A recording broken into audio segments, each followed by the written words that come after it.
utilitarian framework founded by Jeremy Bentham in 1781 and then expanded by John Stuart Mill is a moral philosophy that evaluates action based on their consequences, aiming to maximize overall happiness and minimize suffering.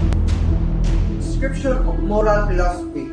Human actions are guided by the desire to experience pleasure and avoid pain. For example, a student studied hard for an exam to achieve a good grades and avoid failing. The example of that, having a good grades is a pleasure and failing is a pain.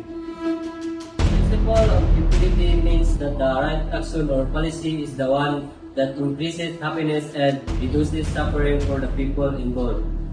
So example is ang vaccination program during pandemic imbis na bayaran sa gobyerno, delivery na lang para makasave ng darang life. Example, think before you click, hintahin mo, post ka sa social media, kunya, huwag ka kahibaw o magkakasakit ba o makapalipay sa naon. What is utilitarianism? The moral principle known as the principle of utility or the greatest happiness principle is the belief that the best actions are those that maximize happiness and minimize pain for the greatest number of people. In short, makapili ka og mga hatol kanang hatag daghang kayuhan ug kalipay dira nimo kundi para sa uban. Mas pagadat-on pa ang kalipay bitaw kaysa sa kasakit. Pero magdepende ni sa pamaagi kung pagsakot kung unsa ang gibuhat. Of utilitarianism. First act of utilitarianism evaluates individual action, studying the consequences of each action to determine its moral worth. Focuses on evaluating each individual action based on the principle of utility. For example, na isa ka raking ng isyo o pagka-scenario or pagkapare. Dahil na siya ay kuya, mas iyang ipili ang pagkapare kumpara sa kuya. Second rule of utilitarianism evaluates rules and their general consequences, implies that we should follow rules that is generally followed by people collectively. This would lead to the greatest happiness and the less pain for the greatest number of people. For example, may curfew sa dawis nga underage, din wala din sa panglaw.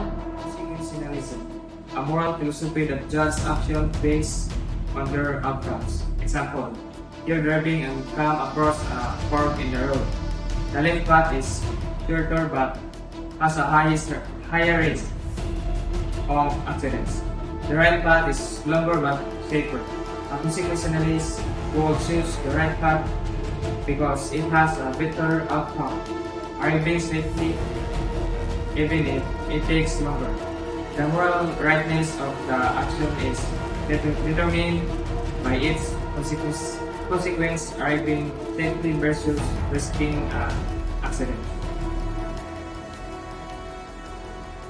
Utilitarianism involves the rightness or good or wrongness of action based on their impact on overall happiness and well-being. Utilitarianism. Example, you have 100,000 to donate for charity. You can either A. Give 100,000 to one person who is very sick and needs the money for treatment. B. Give 10,000 each 10 different people who struggle to buy food. A utilitarian will choose option B because it helps 10 people, making more people happy rather than just one person.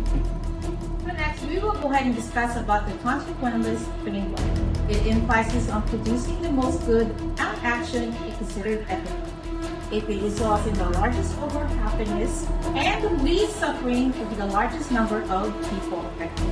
This means evaluating the potential outcomes of an action and choosing the one that maximizes the overall well-being and minimizes harm.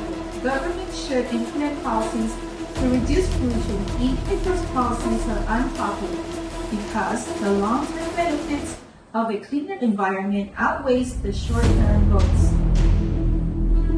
Boy, bakit?